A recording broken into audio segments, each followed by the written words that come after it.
तर त्यावेळेस मी रोहन सावंत जे आहे त्यांना म्हटलं, "अरे तुम्ही लेदर बॉल का नाही तुम्ही चालू करत?" कारण मला असं वाटतं की लेदर बॉलमध्ये चांगले प्रॉस्पेक्ट आणि इथलं टॅलेंट पण खूप सुंदर आहे. तर त्या टॅलेंटला वाव देता तुम्हाला लेदर बॉल क्रिकेट पण हे करावं लागेल. महाराष्ट्रामध्ये मी दुसरा द्रोणाचार्य झालो. माझ्या गुरूंना 1990 साली द्रोणाचार्य मिळालं. म्हणजे माझे गुरु म्हणजे आचरेकर सर, सचिनचे सर आणि त्याच्यानंतर 32 वर्षांनी मी दुसरा द्रोणाचार्य झालो. त्याबद्दल मला पण खूप अभिमान आहे माझा. कारण माझ्या गुरूंना द्रोणाचार्य मी त्यांचा शिष्य द्रोणाचार्य झालो. सगळे सर्वश्रेष्ठ आहे इथले आप्पा म्हणजे म्हटल्यावर आणि नंतर पंकज ठाकूर जे माझे चांगले परिचय माझे चांगले मित्र त्यांचे जावई आहेत रोहन सावंत. त्यांनी ते ऐकलं आणि त्यांनी परवाच मला फोन आला, की "अरे सर तुम्हाला यायचं." म्हटलं, "कशाबद्दल यायचं?" तर टेनिसच्या ऐवजी आम्ही लेदर बॉल. मला एवढा आनंद झाला कारण मी जी गोष्ट त्यांना सांगितली ते त्यांनी मान्य केली आणि आज त्यांनी एवढ्या मोठ्या प्रमाणावर हे जे वसई विरार टेनिस ना लेदर बॉल क्रिकेटचे त्यांनी टुर्नामेंट ऑर्गनाईज केले. मी त्यांना खूप खूप शुभेच्छा देतो. नमस्कार, मी अजय वर्मा आणि आपण सगळे पाहतात थिंकिंग ऑफ युथ विचार युवकांची. ज्या प्रकारे वसई विरार प्रीमियर लीगचा आता T10 लेदर क्रिकेटचा सुरुवात झालेली आहे. त्याचा ओपनिंग आहे 24, 25 आणि 26 ला फायनल होणार आहे. त्याचबरोबर आज कार्यक्रमाचे प्रमुख अतिथी म्हणून दिनेश लाड सर यांची उपस्थिती होती. दिनेश लाड सर म्हणजे आपले रोहित शर्मा जे भारताचे कर्णधार होते, यशस्वी कर्णधार, त्यांचे कोच, त्यांचे म्हणजे गुरु आपण बोललं गेलं तर बरं होईल. त्यांना ते आज इकडे आलेले आहे आणि त्यांचे आयोजक आता ह्या वसई विरार प्रीमियर लीगचे रोहन सावंत यांच्या वतीने हा कार्यक्रम वसई विरार प्रीमियर लीग चांगल्यापणाने साजरा होत आहे. काय म्हणणं आहे त्यांचं, कशा प्रकारे मुंबईवरून आता थेट वसई विरारमध्ये येऊन त्यांनी ओपनिंग केलेली आहे आणि इकडचे पण खेळाडू लोकांना पुढे जाण्यासाठी त्यांनी चांगली शुभेच्छा दिलेली आहे. काय सांगणार सर, आपण पण वसई विरारमध्ये पाहत आहे का क्रिकेट स्पर्धा असो का वसई विरार प्रीमियर लीगच्या वतीने मोठ्या प्रमाणात होते. क्रिकेट बंधू जे खेळतात पोरांना त्यांना पण आवड झालेली आहे, त्याबद्दल काय म्हणणं? खरं तर मला आठवते की मी आताच 2 महिन्यापूर्वी ज्यावेळेस मी टेनिस टुर्नामेंट इकडे झाली, ती पण वसई विरार प्रीमियर लीगच म्हटली जात होती टेनिस. तर त्यावेळेस मी रोहन सावंत जे आहे त्यांना म्हटलं, "अरे तुम्ही लेदर बॉल का नाही तुम्ही चालू करत?" कारण मला असं वाटतं की लेदर बॉलमध्ये चांगले प्रॉस्पेक्ट आणि इथलं टॅलेंट पण खूप सुंदर आहे. तर त्या टॅलेंटला वाव देता तुम्हाला लेदर बॉल क्रिकेट पण हे करावं लागेल. कारण टेनिस क्रिकेट हल्ली आहे, त्याच्यामध्ये पण पैसे आहेत. पण शेवटी लेदर बॉल क्रिकेटच आहे. तर त्याच्यामुळे त्यांनी ते ऐकलं आणि थँक्स टू इथले आप्पा म्हणजे सगळे सर्वश्रेष्ठ आहे इथले आप्पा म्हणजे म्हटल्यावर आणि नंतर पंकज ठाकूर जे माझे चांगले परिचय माझे चांगले मित्र त्यांचे जावई आहेत रोहन सावंत. त्यांनी ते ऐकलं आणि त्यांनी परवाच मला फोन आला, की "अरे सर तुम्हाला यायचं." म्हटलं, "कशाबद्दल यायचं?" तर टेनिसच्या ऐवजी आम्ही लेदर बॉल. मला एवढा आनंद झाला कारण मी जी गोष्ट त्यांना सांगितली ते ते त्यांनी मान्य केली आणि आज त्यांनी एवढ्या मोठ्या प्रमाणावर हे जे वसई विरार टेनिस टेनिस ना लेदर बॉल क्रिकेटचे त्यांनी टुर्नामेंट ऑर्गनाईज केले. मी त्यांना खूप खूप शुभेच्छा देतो. कारण मला असं वाटतं की आता थोड्याच पुढच्या महिन्यांमध्ये मुंबई प्रीमियर लीग चालू होणार आहे आणि त्या अनुषंगाने इथल्या काही मुलांना अपॉर्च्युनिटीज क्रिएट केल्या. त्याच्यासाठी मी यांना खरंच धन्यवाद देईन. कारण त्यांनी ह्या मुलांना अपॉर्च्युनिटी क्रिएट केली. बघायला गेलं तर शहरी भागामध्ये तेवढं जास्त क्रिकेट खेळलं जाते.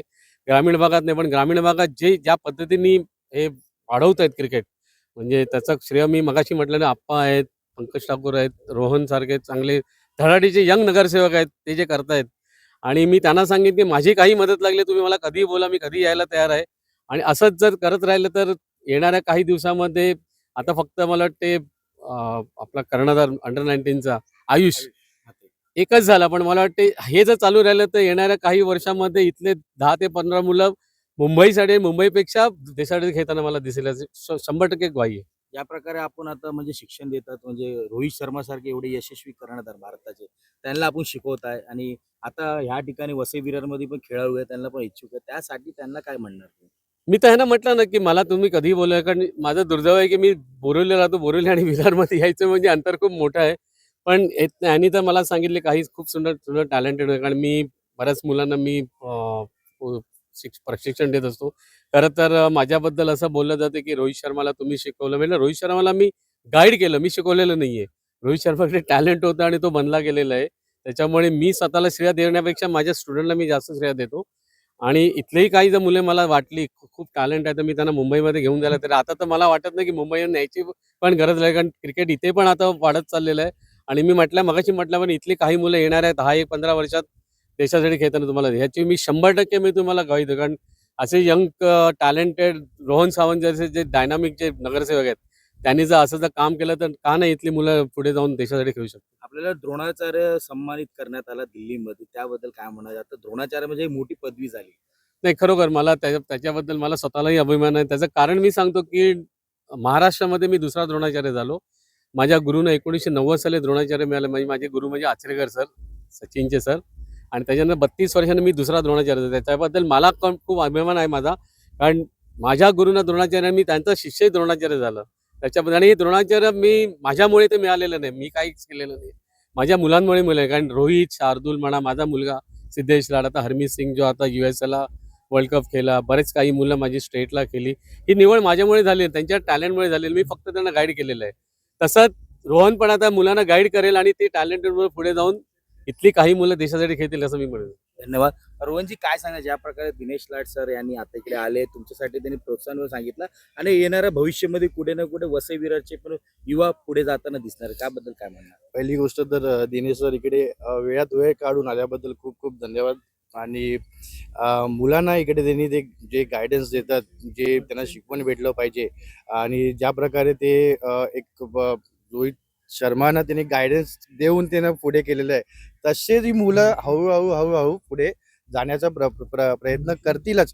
त्यांच्या माध्यमातून, आमच्या माध्यमातून, आपले माननीय हितेंद्र ठाकूर जे आहेत, माननीय पंकजी ठाकूर जी आहेत, अजिंक्य नाही जे MCA प्रेसिडेंट आहेत, त्यांच्या माध्यमातून आम्ही अजून जास्तीत जास्त मुलांना पुढे जायचा प्रयत्न ठेवून देणार. त्यांना जेणेकरून त्यांना प्लॅटफॉर्म भेटेल चांगल्या प्रकारे. आणि जसे सर बोलले, आता MPL पण आहे, मुंबई प्रीमियर लीग आहे. तर मुंबई प्रीमियर लीगला एक अशी मुलं गरज लागतात की जेणेकरता ही अशा टुर्नामेंटमधनं हे लोक बाहेर निघतील, मुंबई पर प्रीमियर लीग पर्यंत पोहोचतील आणि चांगला परफॉर्मन्स देतील. नक्कीच होणार पुढे. नक्कीच. जेणेकरता असं बघायला गेलं तर आजच्या तारखेला पालघर जिल्ह्यातून जास्तीत जास्त मुलं मुंबई प्रीमियर लीगमध्ये आहेत. वुमेन्स टीममध्ये वुमेन्स सुद्धा आहेत, खूप आहेत.